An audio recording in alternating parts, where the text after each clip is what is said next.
Welcome to Extension Connection on Super Talk 1270. Thoughtful information and discussion with experts from both Burleigh and Morton County Extension Service offices. Extension Connection provides advice on family nutrition, issues in agriculture, lawn and garden, community leadership, homeowner concerns, and so much more. Live from the Super Talk 1270 studio, this is Extension Connection. All right, welcome to Extension Connection. You are joined this week by Amelia Dahl, the 4-H Youth Development Agent, and Kelsey Sheldon. Good morning. Kelsey is our program assistant for horticulture in Burleigh County. So today we're going to talk a little bit about gardening. The weather's getting nicer. The rain that we've had the last couple weeks has really made my grass green. It's been a blessing. It has been wonderful. I know that the farmers are happy, the gardeners are happy, and we're happy. So that is correct. We have some really great topics to talk about as far as gardening. What's the first thing you kind of want to touch on, Kelsey? I was just going to talk about that. In April we had the Spring Fever Forums. They were every Monday from 6:30 to 8:45, and they were free of charge. We learned about quite a few different things, from pollinator gardening, caring for lawns, pruning trees and shrubs, starting seeds, grape growing in North Dakota, some amazing annuals, and growing microgreens. On one of the nights, it would have been April 8th, I believe, or 11th, April 11th, we talked about a new berry that has kind of taken a little bit of an interest here in North Dakota. It is called aronia. Have you ever heard of that, Amelia? I haven't, okay. But I kind of want to try one. Okay, so they're actually not, from what I've heard, I have not tried one, but they are not very good for fresh taste. If you do grow them and stuff, or you get a chance to try them fresh, you are supposed to freeze them first and then try them, but that's weird. Anyways, I was going to talk a little bit. Yeah, it's a different one, but they are highly productive, so I'm going to talk a little bit about their production. As I said, the interest in aronia production is soaring in North Dakota. Currently, we have about 42 acres of plants at 750 plants an acre, so it's quite a bit. That is a lot of berries. Yeah, yep. Over half the amount was planted by 3 growers in the last 4 years. In the U.S., Iowa has the greatest acreage with about 1,300 acres. The numbers of growers in Nebraska, Minnesota, and Wisconsin are increasing, as are the acres in the eastern states. Aronia has been grown as a commercial berry crop in most Eastern European countries since the 1950s, and in Russia since the 1940s. So it's not a new thing, it's just new to us. It's just new to us, yep. They have it figured out over there. We're just starting to learn about it. We're just a little slow in America. A little bit behind. So since 2010, the European aronia acreage has remained constant, mostly due to volatility in prices with nearly 15,000 acres. Poland still holds 90% of the world's population. So what do they do with all their aronia fruit? A lot of it, so they have, it's kind of a super fruit. It's very high in antioxidants and stuff, but if you ever go to like a Pride of Dakota show, you'll see that kind of in jams, jellies, wines, and even barbecue sauces. So barbecue sauce, huh? Yeah, yep. So to kind of talk about the nutrition a little bit with you, aronia is the new superfood in town. The berries and products made from them are gaining popularity due to the rising interest in eating healthier. Aronia is good sources of many antioxidants and vitamins like C, A, and E. It has folate and minerals like potassium, iron, and manganese. They're one of the richest plant sources, and they have topped the list of more than 100 foods that have been scientifically tested for antioxidant capacity. So researchers have been looking on how it affects cardiovascular disease, colon and breast cancers, liver failure, obesity, and documented many health benefits. So it suggests that it will help you with some of those chronic diseases and some of those cancers down the road that you could possibly develop. So is this easy to grow? It is super easy to grow.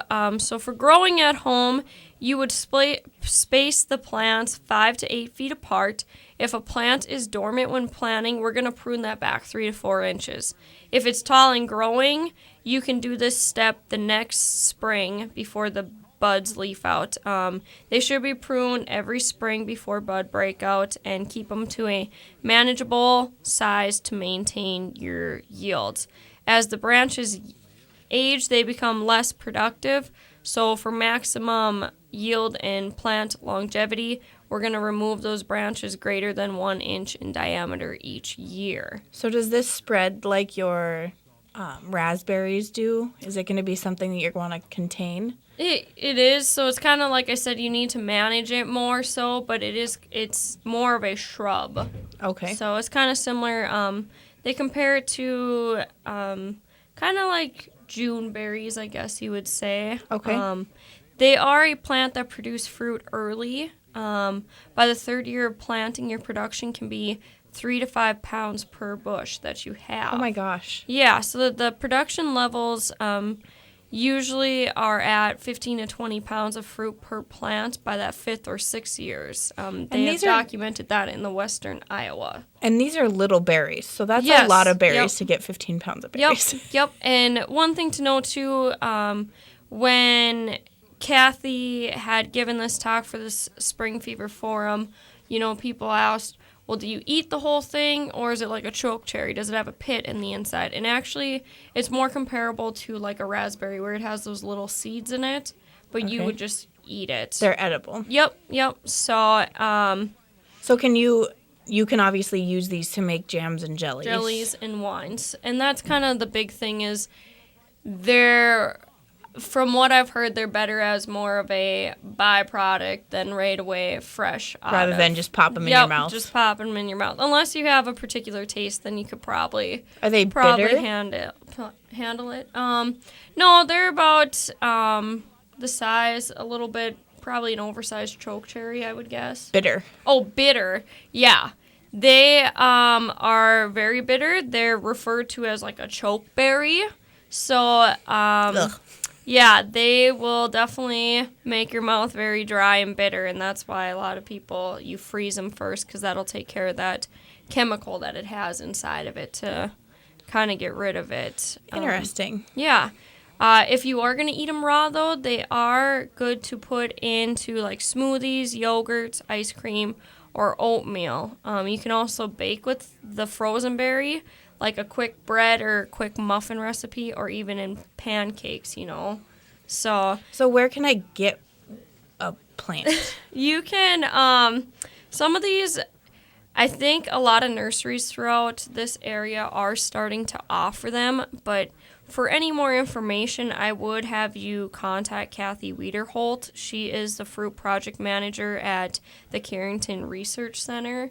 So she's been the one who's been working with these quite a bit. And for any more information and stuff on them, I would have you contact her. Interesting. I've never heard of this berry before. Yeah, a lot of people haven't. But it's gaining popularity, so we'll see what happens here. So if you're out there and you grow it, don't hesitate to bring one in so we can see it. Yeah, that would be great. That would be totally great. So wonderful. So a little bit about is it Aronia? Perfect. Aronia. What are some of the other topics that you guys have covered at the Spring Fever Forums? Like I said, we've talked a little bit about pollinator gardening, caring for lawns, pruning trees and shrubs. Each night there was an activity. So that first Monday we did some seed starting. The second Monday we did potato growing. So everybody got some varieties of potatoes to go home and plant. On the 18th we had how to grow a great bouquet of gladiolas. So they had some bulbs that were given away to try. And then this last Monday on the 25th here we learned about how to grow microgreens. Interesting. Yeah. Well, a lot of really great gardening topics, and when we come back, we'll talk a little more in depth about some of those things, how to get ready for the upcoming growing season, and then some fun activities to do with your kids. We'll be back after the break.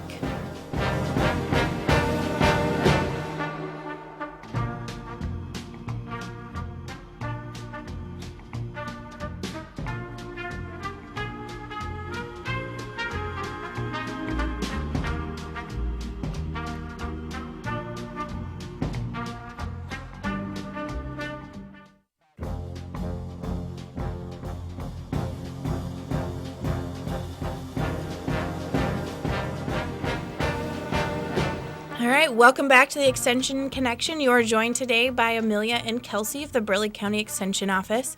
Before the break, we were talking about aronia berries. Yep, that's correct. Which is a new berry to North Dakota. Yeah, it's not like new this year, but it's a newer berry. Not a lot of people know about it. Yeah, and there's actually not as much research out there for it growing in North Dakota either. So as I talked earlier, we have the Carrington Research Center is working on developing a little more of that information on growing particular to North Dakota. So yeah, a lot of cool stuff about that.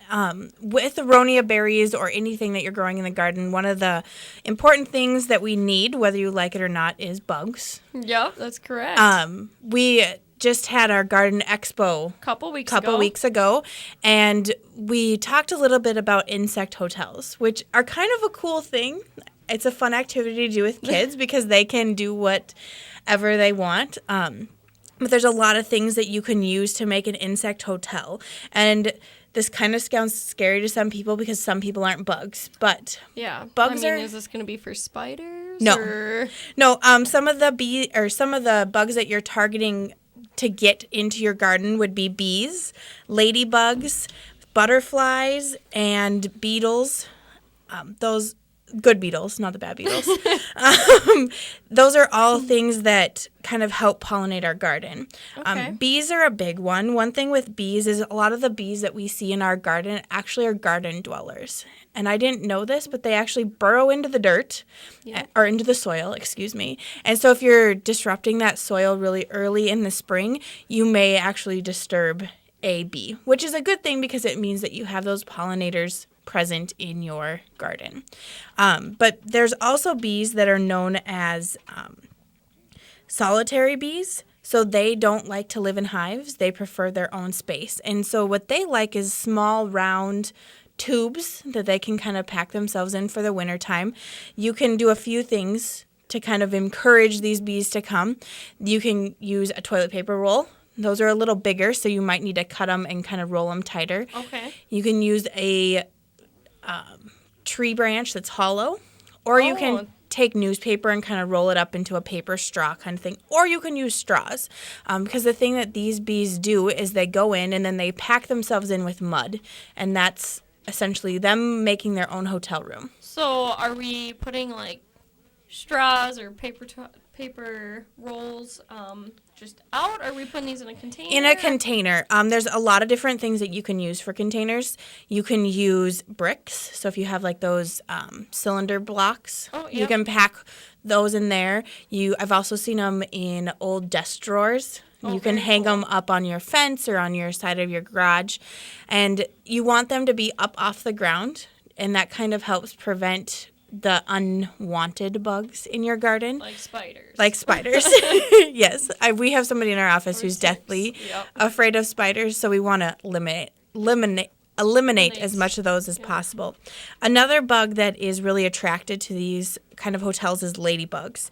And those are perfect. Ladybugs are wonderful because they like to eat aphids. Yep, they're a predator. Yep. And so people think of ladybugs as like these nice little bugs, but they're actually quite vicious. I don't know. Have you ever seen the movie The Bug's Life? I have. Okay, so the ladybug is actually a guy, and he spends like the whole movie trying to convince everybody that he's not like this big softie. Yep. So that's what I always think of when I think of ladybugs. But ladybugs like to be in larger groups. They like to overwinter in larger groups in dry plant material. Okay. So it's a great activity to do in the fall when you're cleaning out your garden. You know, maybe you have some sunflower heads or some corn stalk. Break those up and put those in, and that's the kind of habitat a ladybug likes to live.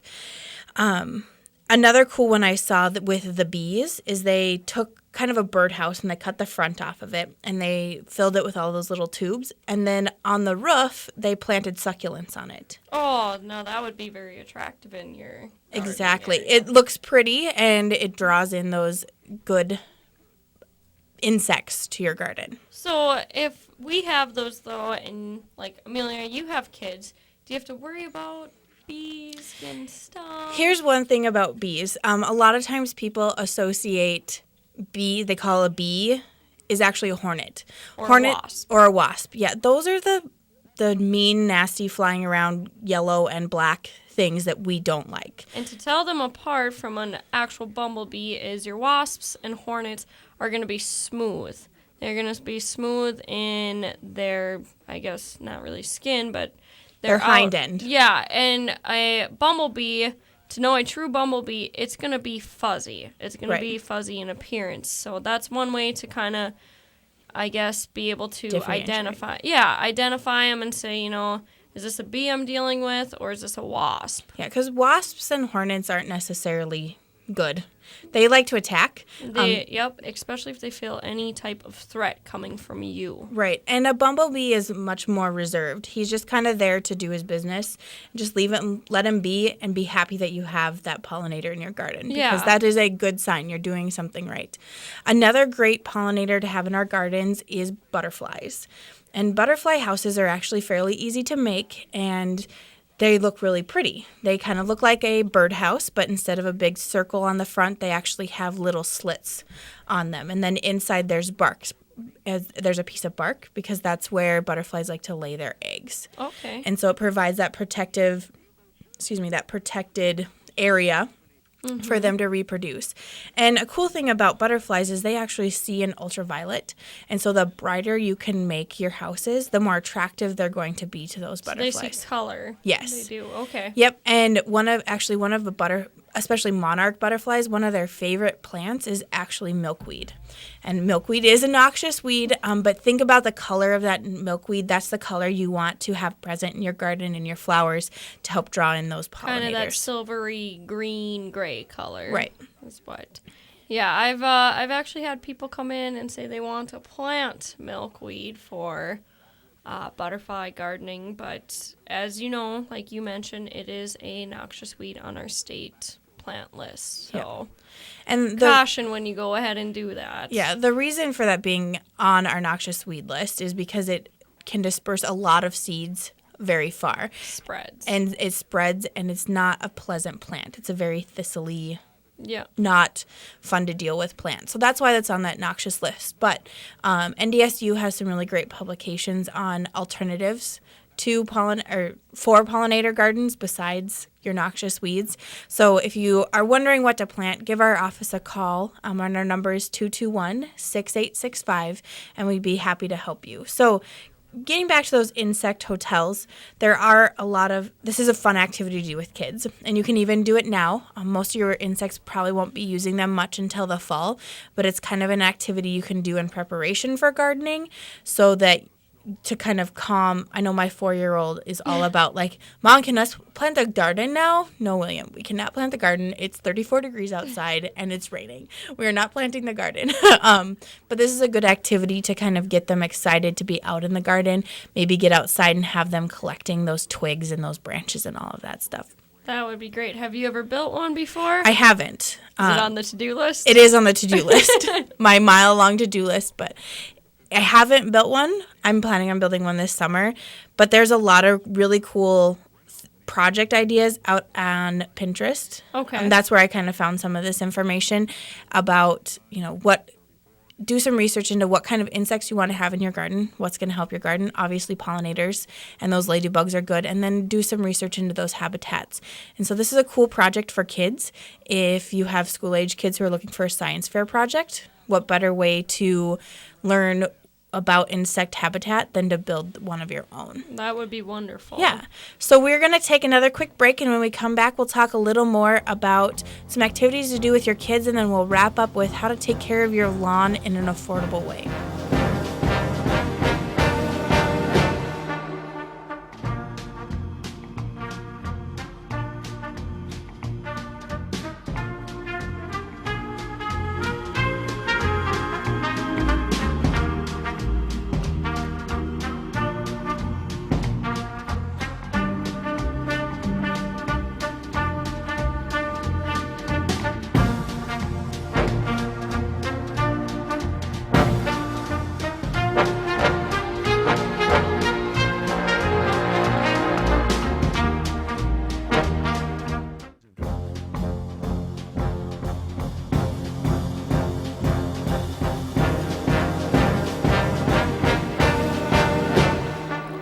Welcome back to the Extension Connection.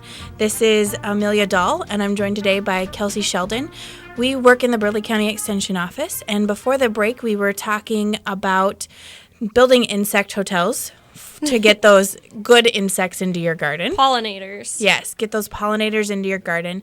One thing, just to kind of go back and getting your kids into the garden, there's a lot of really great benefits to getting your kids in the garden.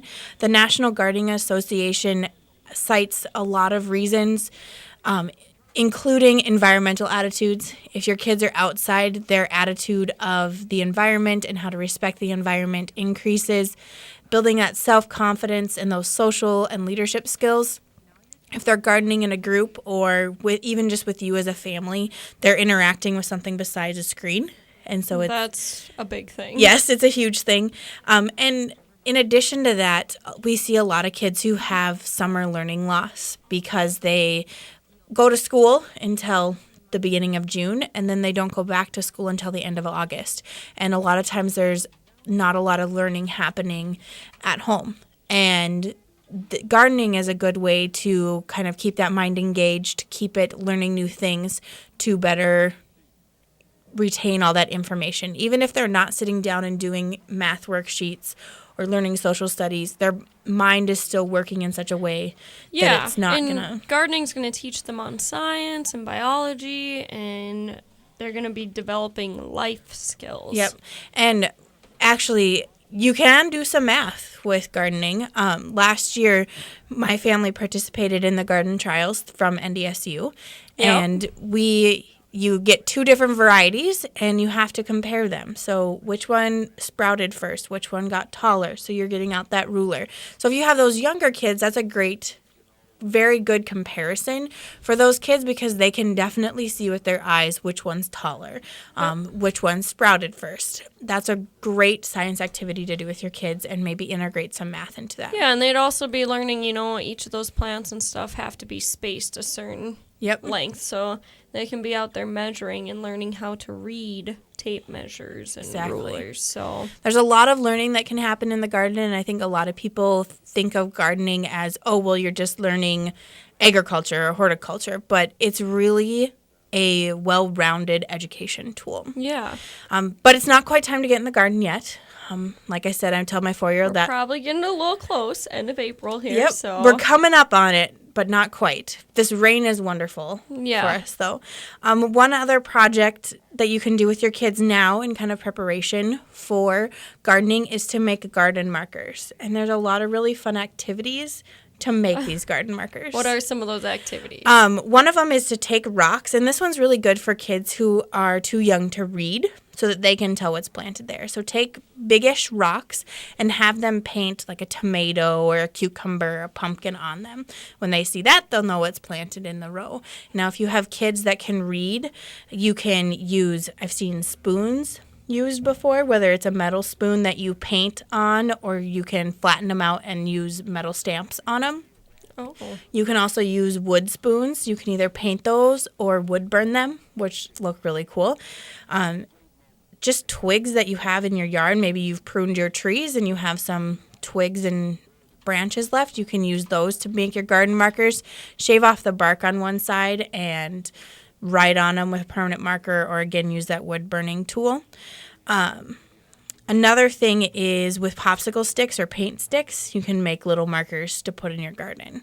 So those are just a few ideas of getting ready for that garden season. Yeah. Because then when it's time to plant, you're not wasting your time and you're like, I need to mark these. Well, and the great thing is about like the spoons and the rocks, they're not gonna go anywhere. Some of those other ones that like you get from garden centers when you purchase that seed, it rains on them. You can't read the writing, or the wind picks up and it pulls them right out of the ground. So those are great ideas in order to, really keep it there all season long. Yeah, I'm notorious for being like, I'm going to mark my plants so I know what's grown here. And last year I actually just drew a map of my garden and wrote what was grown there because between my kids, I had a 1.5-year-old last year who loved to pull them out because he thought they were toys. And like you said, the wind and stuff picking them up. I didn't know what was planted where. And I'd be like, oh, this tomato is really good, and I have no idea what variety it is. Well, and I think another thing that really is hard for people, too, is when you initially get that garden in and things start to emerge out of the soil, and is that something you planted or is that a weed? Right. So it would be a great idea to make sure you do know kind of where your rows are, whether you're drawing a map or making markers. That would be great. And both of those activities are great, to involve kids in and get them excited about being in the garden. Great. So as we have now got you all excited about gardening, one thing that we are starting to need to take care of now is our lawns. Yep. Lawns kind of started probably a little bit, maybe about 2 weeks ago, you really started getting out there and doing, some of that pre-maintenance, probably putting down some herbicide and stuff. So a lot of times, there's people who have high maintenance lawns and there's people who have low maintenance lawns. So when you start out going about how you're going to have your lawn this year, think about your goals, like what do you use your lawn for? What are the objectives you want to have in the future? And can you have an okay lawn? Is that all right to have just an okay lawn? I'm happy if my lawn's green by the end of the year. That's the kind of lawn I have. Yeah, people, it's always, it's more of a choice of healthy, green, functional lawn with minimum work and money, or the thick, lush, weed-free lawn with lots of work and money. That's kind of the two opposites that we have and stuff. So a lot of times for people who are starting a lawn, or maybe their lawn's just not exceeding to their standards they have, the best thing to go about is go ahead and get a soil test down. You can send a soil test in through NDSU right now. Their labs are starting to pick up a little bit more with soil testing, but especially because a lot of farmers are out there and sending in soil tests. But go ahead and get a soil test. You're going to take it from several different areas in your lawn. And don't go in like a line. It's actually suggested to go in the form of a W to get a good collection of what you have in your lawn. And you're going to dig down like 4 to 6 inches deep. Most people don't have like a soil probe or a soil core, so just go ahead and take a shovel out there, dig out, get rid of that organic matter, the grass and everything off the top, and you're going to mix all that soil that you have together, and you're going to put it in a bag and send it off to NDSU. And you can get those bags at our office. Yep. And the address for that is 3715 East Bismarck Expressway, and that's out by Buckstop Junction. Yep, or right across from the Game and Fish. Yep. So that's where you can get them. We don't do the tests in our office. No, we can, like I said, we'll help you get started on how to fill out the paperwork for it, how to take that test, and kind of the different charges that are there. I guess if anything were to red flag in your test, NDSU can test for other things as well. And when you get those results back, we are also there to help you figure out what you need to do to kind of balance out those levels. How to amend them. If you're not clear on what are good numbers for like pH, your N and P and K, and some of those micronutrients, we are definitely there to help you on that. So wonderful. Well, we're going to take a quick break, and when we come back, we're going to talk a little more about low cost, good lawn care. Yep.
right, welcome back to the Extension Connection. Before the break, we were talking a little bit about what we can do to kind of get our lawn ready and have a nice lawn on without a lot of money.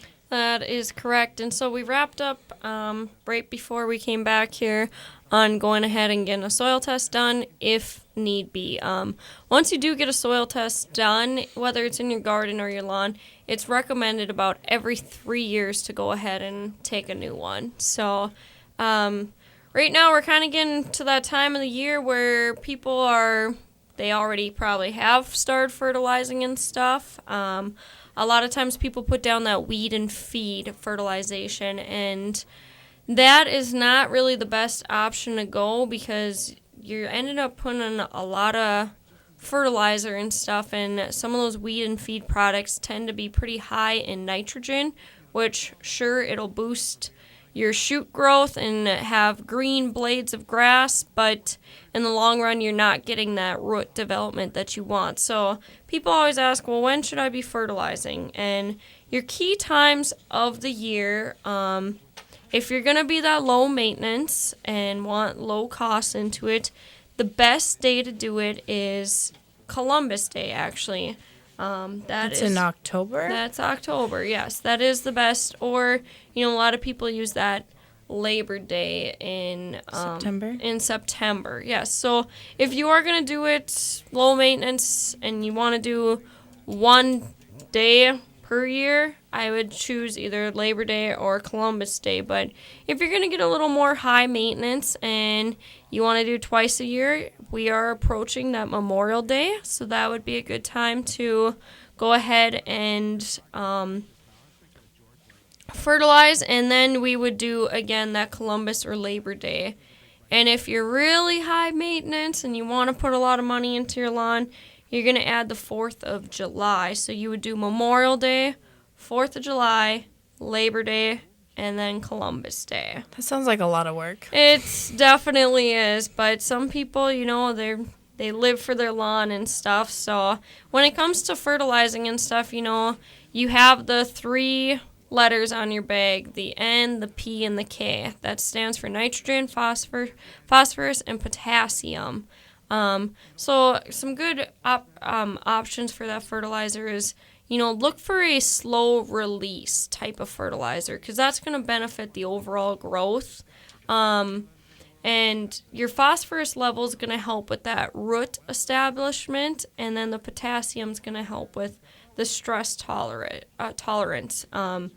If you are going to be fertilizing, the best way to go is liquid fertilizer, but if you're going to use granular, you're going to have to irrigate, excuse me. It might irritate you if you don't irrigate it. Yeah, irrigate after putting that fertilizer down, or if a rain is coming, then go ahead and put it down. What about using natural fertilizer, like manure? That's totally fine as an option out there, just kind of go ahead with caution with it, and some of these things, when people start putting down the 4 different days a year, you can see potential of burnout. So that's why, it's best to do it in that fall, because when you're doing that fall fertilization and stuff, your grass, your turf is it's starting, it's kind of in that area where it's been cool, but we're starting to get cool enough where it's going to be going dormant for the year. So it's going to take that fertilizer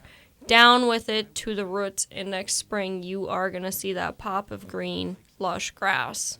Kind of going on into the summer when you start getting your lawn ready, and the past couple of weeks in April here we've had a lot of rain. I know of people who have already started mowing their lawns, but both of my neighbors have. Yeah, we're getting to that area where people are talking about mowing their lawns and stuff. So, we want to mow tall. And we want to let the clippings fall. Kind of a little bit of a rhyme for you there, but by letting those clippings fall and not bagging them, it's going to be less time, less labor.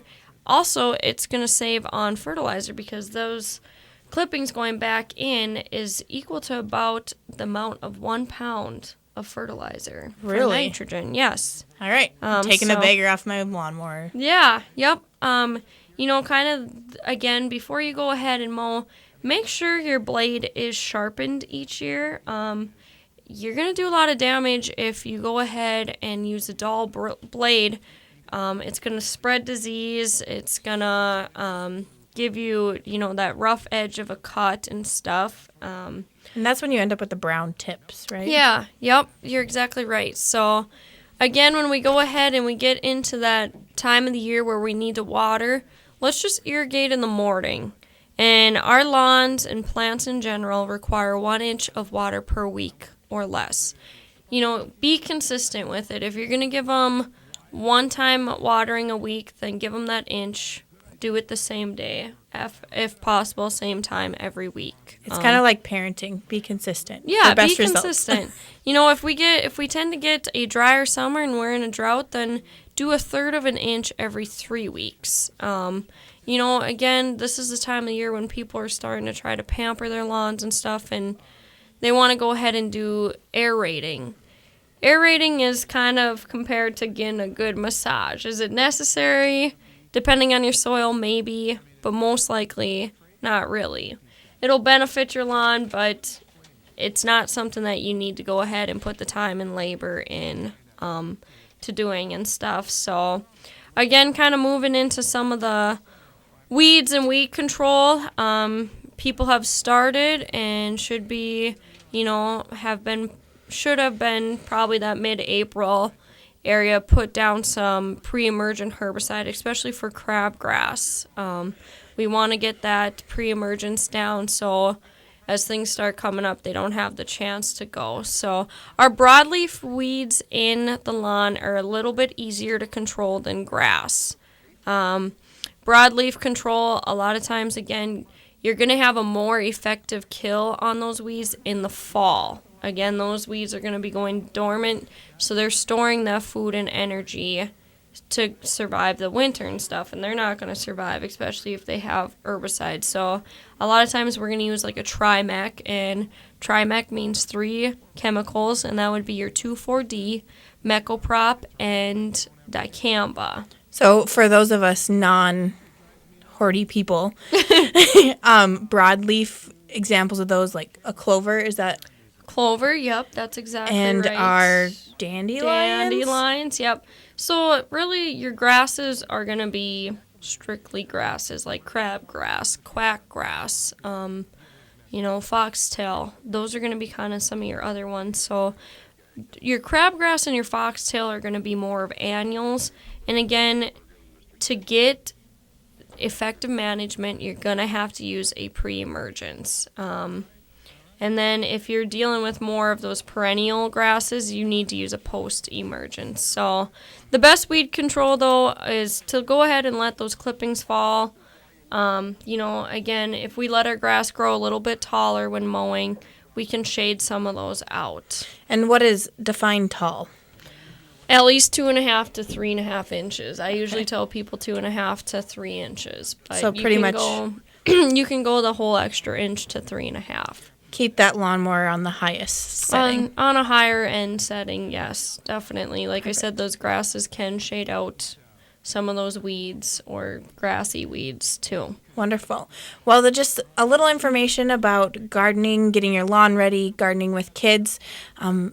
If you have any questions about what we talked about today on the show or anything in general as it relates to your yard, canning at home, getting your kids involved in 4-H, we got an expert on it all.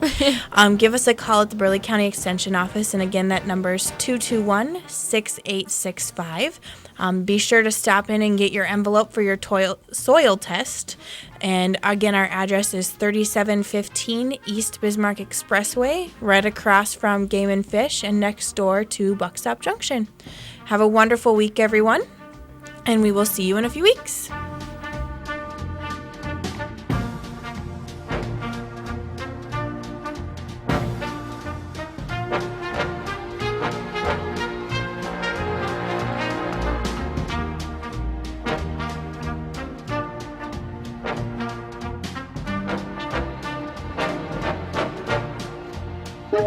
You've been listening to Extension Connection on Super Talk 1270. News and information from NDSU Extension Service and representatives of Morton and Burleigh County Extension offices. Tell your friends to listen in for the next Extension Connection, exclusively here on Super Talk 1270.